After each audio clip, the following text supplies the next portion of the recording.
தஹஜ்ஜுடைய தொழுகையை பொறுத்த வகையில் ரசூல் ஸல்லல்லாஹு அலைஹி வஸல்லம் அவர்களுக்கு கடமையாக்கப்பட்ட ஒரு தொழுகையாக இருந்தது. ஆரம்ப காலத்தில் சஹாபாக்களுக்கும் கடமையான தொழுகையாக இருந்தது. குமில் லைல இல்லா கலீலா, அல்லாஹ் தஆலா சொன்னான், குறைவான நேரத்தை தவிர மற்ற அனைத்து பகுதிகளிலும் நின்று வணங்குங்கள். சஹாபாக்கள், அபூதாவுதில் பதிவு செய்யப்பட்டுள்ள ஹதீஸ், சஹாபாக்கள் கால் வீங்கக்கூடிய அளவுக்கு நின்று வணங்கினார்கள். அதற்கு பின்னர் தான் அல்லாஹ் தஆலா கட்டளையிட்டான், அது சுன்னத்தான ஒரு அமலாக மாறியது. ஃபஸார ததவ்வுஅன் பஅதல் ஃபரீதா, ஃபர்தான தொழுகைக்கு பின்னால் ஒரு அந்தஸ்தில் இருக்கக்கூடிய ஒரு தொழுகையாக தஹஜ்ஜுடைய தொழுகை மாறியது. கண்ணியமான சகோதரர்களே, பெரியவர்களே, அன்பானவர்களே, தஹஜ்ஜுடைய நேரம் அல்லாஹ் தஆலா முதலாவது வானத்துக்கு வருகிறான். சொல்கிறான், மையதுஊனி ஃபஅஸ்தஜீப லஹு, என்னிடம் கேட்கக்கூடியவர்கள் யாரும் இல்லையா, நான் தர தயாராக இருக்கிறேன். மையஸ்தக்ஃபிருனி, என்னிடத்தில் பாவமன்னிப்பு தேடக்கூடியவர்கள் யாரும் இல்லையா, ஃபஅக்ஃபிர லஹு, அவருக்கு நான் பாவமன்னிப்பு வழங்க தயாராக இருக்கிறேன். மையஸ்அலுனி ஃபஅஅதியஹு, என்னிடத்தில் கேட்கக்கூடியவர்கள் யாரும் இல்லையா, இதோ நான் தர தயாராக இருக்கிறேன். கண்ணியமான சகோதரர்களே, பெரியவர்களே, அன்பானவர்களே, எங்களுடைய கஷ்ட நஷ்டங்களை அல்லாஹ்விடத்தில் தஹஜ்ஜுடைய நேரத்தில் கண்ணீர் வடித்து முறைப்பாடு செய்வோம். அல்லாஹ்வை ஏற்றுக்கொள்ளாத மாற்று மதத்தை சேர்ந்தவர்களுக்கு அல்லாஹ் அள்ளி கொடுக்கிறான், எங்களுக்கு தர மாட்டானா? நாம் கேட்காமல் இருக்கிறோம். கேட்கும் வரை அல்லாஹ் தஆலா பல நியமத்துகளை பிற்படுத்திக் கொண்டிருக்கிறான். ரசூல் ஸல்லல்லாஹு அலைஹி வஸல்லம் அவர்கள் சொன்னார்களே, இன்னல் அப்த லா யஹ்ரமுர் ரிஸ்க் பிதன்பி யுஸீபுஹு, சில அடியார்கள் அவர்கள் செய்யக்கூடிய பாவங்களினால் அவர்களுக்கு வரக்கூடிய பல நலவுகள் இல்லாமல் போகிறது. எத்தனையோ நலவுகள் எங்களுடைய பாவத்தால் இல்லாமல் போய் கொண்டிருக்கிறது. கண்ணியமான சகோதரர்களே, எங்களுடைய தவறுகளை சரி செய்து அல்லாஹ்விடத்தில் கையேந்தினால் அல்லாஹ் தஆலா எங்களுக்கு பரக்கத்திலே கொட்டுவான், கைர்களை மட்டுமே எங்களுக்கு தந்து கொண்டிருப்பான், சந்தோஷமான நிம்மதியான வாழ்க்கையை ஈருலகத்திலேயும் தருவான். கண்ணியமான சகோதரர்களே, அல்லாஹ் தஆலா எவ்வளவு இரக்கமானவன். ரசூல் ஸல்லல்லாஹு அலைஹி வஸல்லம் அவர்கள் சொன்னார்கள், அல்லாஹ் தஆலா அன்பை பாசத்தை நூறாக பிரித்து அதில் ஒன்றை தான் இந்த பூமிக்கு இறக்கினான். அந்த ஒன்றினால் தான் தாய் மகனுக்கு இரக்கம் காட்டுகிறாள், கணவன் மனைவிக்கு இரக்கம் காட்டுகிறான். அடுத்த 99 நாள் அல்லாஹ் தஆலா இரக்கம் காட்டுகிறான். அப்படி என்றால் அல்லாஹ் இவ்வளவு இரக்கம் உள்ளவன். அல்லாஹ்விடத்தில் கையேந்தினால் எங்களுடைய பிரச்சனைகளை முறைப்பாடு செய்தால் அல்லாஹ் தரமாட்டானா? பிரச்சனைகள் இல்லாமலாக்க மாட்டானா? நாம் கேட்காமல் இருக்கிறோம். கண்ணியமான சகோதரர்களே, பெரியவர்களே, அன்பானவர்களே, சஹாபாக்களை பற்றி குர்ஆன் சொல்கிறது, கானு கலீலம் மினல் லைலி மா யஹ்ஜஊன்.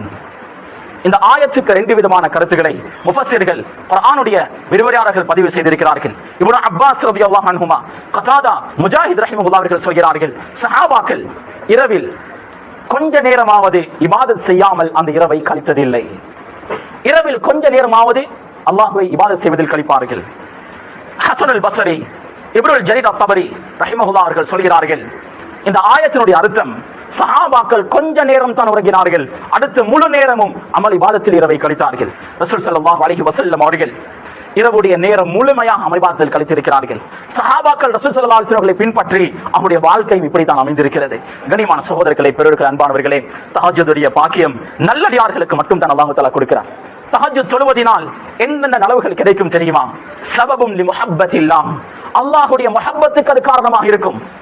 அல்லாஹ்வுடைய நேசம் முழுமையாக எங்களுக்கு கிடைக்கும். மின் அலாமாத்தில் முத்தகீன், தக்வாதாரிகளுடைய அடையாளம் தஹஜ்ஜுடைய தொழுகை. தஹஜ்ஜுடைய தொழுகை இல்லை என்றால், தஹஜ்ஜுத் தொழக்கூடிய வளமை உங்களுக்கு இல்லை என்றால், நீங்கள் முத்தகீனுடைய அடையாளங்களில் இருந்து ஒதுங்கி விட்டீர்கள். முதலில் முத்தகீன், குர்ஆன் தக்வாதாரிகளுக்கு நேர்வழி காட்டும். குர்ஆன் நேர்வழி காட்ட வேண்டும் என்றால் அவர் முத்தகியாக இருக்க வேண்டும். முத்தகியுடைய பண்பு தஹஜ்ஜுத் தொழுகையுடைய பண்பு. கண்ணியமான சகோதரர்களே, அன்பானவர்களே, சபபுன் லிதுகூலில் ஜன்னah, சுவர்க்கம் நுழைவதற்கு தஹஜ்ஜுத் தொழுகை ஒரு காரணமாக இருக்கும். ரசூல் ஸல்லல்லாஹு அலைஹி வஸல்லம் அவர்கள் சொன்னார்கள், இன்ன ஃபில் ஜன்னதி குரஃபன், சுவர்க்கத்தில் சில அறைகள் இருக்கிறது. அந்த அறைகளை வெளியில் இருந்து பார்த்தால் உள்பகுதி விளங்கும், உள்ளிருந்து பார்த்தால் வெளிப்பகுதி விளங்கும். அபூ மூஸா அல்-அஷ்அரி ரலியல்லாஹு அன்ஹு அவர்கள் கேட்டார்கள், யா ரசூலல்லாஹ், இந்த அறைகள் யாருக்கு கிடைக்கும்? ரசூல் ஸல்லல்லாஹு அலைஹி வஸல்லம் சொன்னார்கள், லிமன் அலானல் கலாம், மக்களோடு மிருதுவாக பேசி பழகி, வஅதஅமத் தஆம், ஏழைகளுக்கு உணவளித்து, வபாத லில்லாஹி காயிமன் வன்னாஸ் நியாம், மக்கள் உறங்கிக் கொண்டிருக்கும் பொழுது நின்று அல்லாஹ்வை யார் தொழுந்தாரோ வணங்கினாரோ இவர்களுக்கு தான் அந்த மாளிகைகள், அந்த அறைகள் கிடைக்கும் என்று ரசூல் ஸல்லல்லாஹு அலைஹி வஸல்லம் அவர்கள் சொன்னார்கள். கண்ணியமான சகோதரர்களே, தஹஜ்ஜுடைய தொழுகையில் இஸ்திகாமத்தாக இருக்கக்கூடியவர்களுக்கு பயங்கரமான எந்த நோய்களும் வராது. சிறிய சிறிய நோய்கள் வரும், பயங்கரமான எந்த நோய்களும் வராது. கபாவத், மடத்தன்மை அவர்களுக்கு இருக்க மாட்டாது. அவர்களுடைய புத்தி தெளிவாக இருக்கும், உள்ளம் தெளிவாக இருக்கும். தஹஜ்ஜுத் சொல்லக்கூடியவர்களுக்கு அல்லாஹ் தஆலா கொடுக்கக்கூடிய சிறப்பு. கண்ணியமான சகோதரர்களே, ரசூல் ஸல்லல்லாஹு அலைஹி வஸல்லம் அவர்கள் அர்தலுல் உம்ர், அல்லாஹும்ம இன்னி அஊது பிக மின் அன் உரஜ இலா அர்தலில் உமர், தள்ளாடும் வயசை விட்டும் நான் பாதுகாவல் தேடுகிறேன் என்று துஆ செய்தார்கள். தள்ளாடக்கூடிய வயது என்றால் வயோதிபத்தின் உச்சகட்டம். வயோதிபத்தின் உச்சகட்டத்தை அடைந்து மலம் ஜலம் கூட பெட்டோடு போகிறது. சிறு பிள்ளைகளை போன்று அவர்கள் பேசிக் கொண்டிருப்பார்கள். அந்த வயதை விட்டும் ரசூல் ஸல்லல்லாஹு அலைஹி வஸல்லம் பாதுகாப்பு தேடினார்கள். கண்ணியமான சகோதரர்களே, தஹஜ்ஜுதில் இஸ்திகாமத்தாக பேணுதலாக இருக்கக்கூடியவர்களுக்கு அர்தலுல் உமர் என்பது வரவே மாட்டாது. அவர் 100 வயதை தாண்டினாலும் அவருடைய புத்தி தெளிவாகத்தான் இருக்கும். அவரை பாதிக்கக்கூடிய அளவுக்கு, அவருடைய கண்ணியத்தில் குறைபாட்டை ஏற்படுத்தக்கூடிய அளவுக்கு எந்த நோயும் அவருக்கு வர மாட்டாது. கண்ணியமான சகோதரர்களே, பாகிஸ்தானுடைய ஹாஜி அப்துல் வஹாப் அவர்கள் வயது முதிர்ந்த ஒரு மனிதராக இருந்தார்கள். வஃபாத்தாகும் பொழுது 90 வயதுக்கும் மேல். ஆனால் அவருடைய புத்தி தெளிவாக இருந்தது. சுபஹுடைய பயான்கள் அவர் 2 மணித்தியாலங்கள் கிட்டத்தட்ட செய்வார்கள். அவருடைய தெளிவை போன்று அந்த காலத்தில் நான் நினைக்கிறேன் யாரும் இருக்க மாட்டார்கள். அந்த அளவு தெளிவானவர். அவருக்கு பின்னர், அவருடைய வஃபாத்துக்கு பின்னர் மௌலானா நஸ்ருர் ரஹ்மான் என்பவர் பொறுப்பாக்கப்பட்டார். அவரும் வயது முதிர்ந்த ஒருவர், புத்தி தெளிவானவர். கண்ணியமான சகோதரர்களே, தஹஜ்ஜுதில் பேணுதலாக இருக்கக்கூடியவர்களுடைய புத்தி எப்பொழுதும் மங்காது. அவர்களுடைய புத்தி எப்பொழுதும் தெளிவாக இருக்கும். அவருடைய உடல் ஆரோக்கியம் பயங்கரமான நோய்களின் பக்கம் திரும்பக்கூடிய நிலைமைக்கு இருக்க மாட்டாது. கண்ணியமான சகோதரர்களே, பெரியோர்களே, அன்பானவர்களே, ஸலஃபுஸ் ஸாலிஹீன்கள், எங்களுக்கு முன்னால் வாழ்ந்த சாலிஹான மக்களுடைய வரலாற்றை நாம் திரட்டி பார்க்கும் பொழுது, ஒரு புது மாப்பிள்ளை அவனுடைய அந்த இரவை எப்படி எதிர்பார்த்துக் கொண்டிருப்பானோ, ஸலஃபுஸ் ஸாலிஹீன்கள் தஹஜ்ஜுதுடைய நேரத்தை அப்படி எதிர்பார்த்துக் கொண்டிருப்பார்கள்.